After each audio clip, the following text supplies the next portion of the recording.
ఇప్పుడు ఈ విషయం ఏదైనా మాట్లాడుతూ మనం రెసిస్ట్ చేయడం అనేది ఉండాలి. సింపుల్ పాయింట్ అది. రాష్ట్రం ఏర్పడిన తర్వాత రాజధాని ఎక్కడ ఉండాలనేది ప్రభుత్వాలు చేసుకునే పని. మీరు మొదలు రాజధాని ఎక్కడో చెప్పి తర్వాత రాష్ట్రం ఏర్పడాలని చెప్పేది ఈ రివర్స్ లాజిక్ ఏదైతే ఉందో ఆ రివర్స్ లాజిక్ మేము ఒప్పుకోము. సైజ్ సింపుల్ గా అంతటా అదే జరిగింది. మద్రాసు నుంచి వెళ్ళిపోయాము, మా మద్రాసు క్యాపిటల్ సిటీ కావాలన్నారు వాళ్ళు. ప్రజా పార్టీ వాళ్ళు ఏమంటున్నారంటే మీరు కమిషనర్ స్టేట్ అంటే యూనియన్ టెరిటరీ. కాబట్టి ఇందులో కమిషనర్ స్టేటస్ అంటే యూనియన్ టెరిటరీ. పెద్ద పెద్ద వ్యాసాలు రాసుకోండి. టెరిటరీషన్ వేరియస్ ఫ్రాంచైజ్ సమస్య కాదు అంటే అట్లా కాదు. ఎందుకంటే మీ టెరిటరీలో లేదు కాబట్టి అంటే మనం నార్త్ అక్కడి నుంచి మేము రోడ్ వేసుకుంటాము హైదరాబాద్ అక్కడికి, అది సమస్య కాదు. ఇప్పుడు కూడా వాళ్ళదే చెప్తారు. లేదు 150 కిలోమీటర్ల రోడ్ ఆల్రెడీ ఉంది కదా,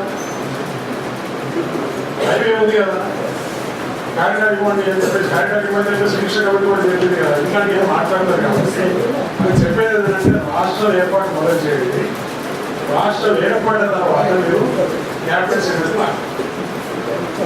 అప్పుడు మాతో నెగోషియేట్ చేయండి. Hyderabad whether it be the capital city or not will be decided by Telangana government. It doesn't have to be the capital city of Telangana.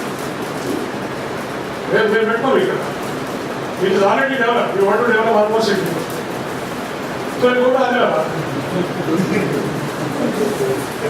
Simple. You don't know about the neighborhood for the capital city. Hyderabad capital city ఉండాలి. నువ్వు ఎక్కడ పెట్టుకున్నావు చెప్పు. మేము పెట్టుకోవట్లేదండి. హైదరాబాద్ మన తెలంగాణ 10 జిల్లాలు తెలంగాణ వల్ల 10 జిల్లాలు ఏమో చూపిస్తున్నాను. ఫిజికల్గా వెరిఫికేషన్ చేస్తే 10 జిల్లాలు ఎక్కడైనా పడతాయి. అంటే జిల్లాలో హైదరాబాద్ ఉందా, హైదరాబాద్లో జిల్లాలు ఉన్నాయా చెప్పండి. ఎక్కడ ఉన్నాయి?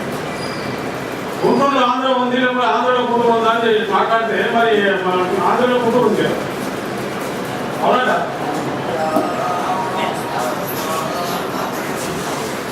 కాబట్టి నేను చెప్పేదంటే ఈ లాజిక్ నిజంగా కొట్టాలి మనం. కాకపోతే ఏంటంటే చట్టబద్ధంగా చేయాల్సిన పనులు ఏవైతే ఉన్నారో క్యాపిటల్ సిటీకి చట్టానికి సంబంధం లేదు. అది ప్రభుత్వాలకు సంబంధించిన, అంటే రాష్ట్ర ప్రభుత్వానికి సంబంధించిన విషయం. ఆ రాష్ట్ర ప్రభుత్వం ఏ నిర్ణయం తీసుకుంటుందో దాని ప్రకారంగా రాష్ట్ర రాజధానులు ఏర్పడతాయి. కాబట్టి తెలంగాణ రాష్ట్రం ఏర్పడిన తర్వాత మేము నిర్ణయించుకుంటాము. మీకు కావాలని అనుకుంటే మాతో నెగోషియేట్ చేయండి. ఇక్కడ టెంపరీగా ఉన్నామని అనుకుంటే నెగోషియేట్ చేయండి. Temporary capital, temporary capital. No demands on the resources, no demands on the revenues, no demands on anything.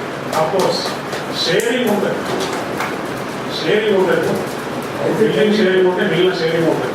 ఆ షేరింగ్ పార్ట్ ఏదైతే ఉందో అది దానికి కూడా రూల్స్ ఉన్నాయి.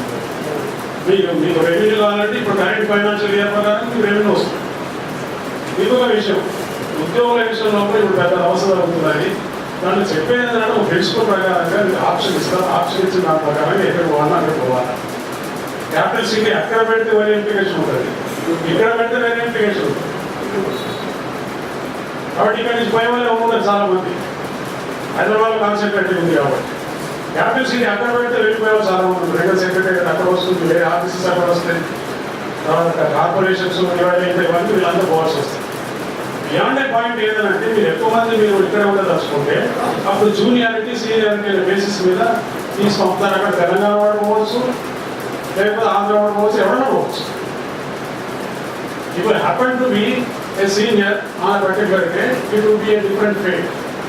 If you happen to be a junior man, it will be a different fate. Then you can't say no. No అంటే ఉద్యోగం వదులుకోవాలి, లేకపోతే లాంగ్లో పెట్టుకోవాలి. లాంగ్లో పెట్టే అవకాశం ఉంటుంది.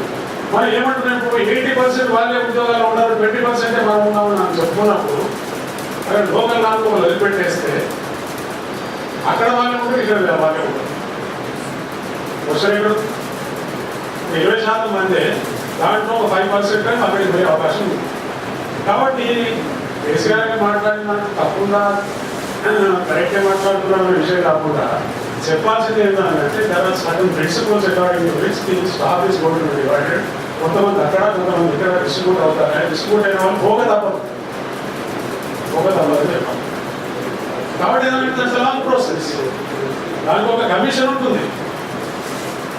ఒక సుప్రీంకోర్టు రిటైర్డ్ జడ్జి ఉంటారు. దానికి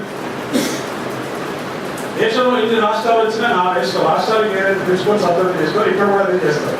కానీ జాయింట్ క్యాపిటల్ అంటే సీనియర్ చెప్పినట్టు ఏంటంటే ఆ తీర్పులు చాలా కష్టమని ఎస్టాబ్లిష్ చేయడం. Joints are very difficult establish. Combined capital కూడా కాదు. కాబట్టి మనం చెప్పేది ఏంటంటే అది కూడా కాదని తెలుసు కాబట్టి వాళ్ళు రక్షణ అడుగుతారు. ఆ రక్షణకు ఒక రాజ్యాంగ రూపమో లేకపోతే చట్ట రూపమో ఇవ్వాలని చెప్పేసి అడుగుతారు. That is the third aspect. Fourth aspect ఏమంటారంటే ఇది లాస్ట్ ఫర్ డిస్ట్రిక్ట్. ఒక డిస్ట్రిక్ట్ మాకు కావాలని చెప్పేసి ఇది ఏంటంటే వాళ్ళు మాట్లాడుకునే విషయాలు మనకు తెలిసి ఆ తెలిసిన వ్యక్తి మనం చెప్తే మనం ఇక్కడ రివ్యూ చేస్తున్నాం. కాబట్టి చెప్పేది ఏంటంటే మనం అడిగేదంటే రెండో ఒకటేమో రాజు ఇంకోటేమో రాజ్యాంగం. ఈ దేశంలో ఉన్న పద్ధతి ప్రకారంగా మనకు క్యాపిటల్ సిటీ ఏది ఉంటుందనేది ఢిల్లీ గారు నిర్ణయించేది, ఇక్కడ తెలంగాణ ప్రభుత్వం నిర్ణయిస్తుంది. మా క్యాపిటల్ ఏదో మమ్మల్ని నిర్ణయించుకొని ఇవ్వండి, మా 10 జిల్లాలతో తెలంగాణ ఇవ్వండి, ఇచ్చిన తర్వాత capital decide. Thank you very much.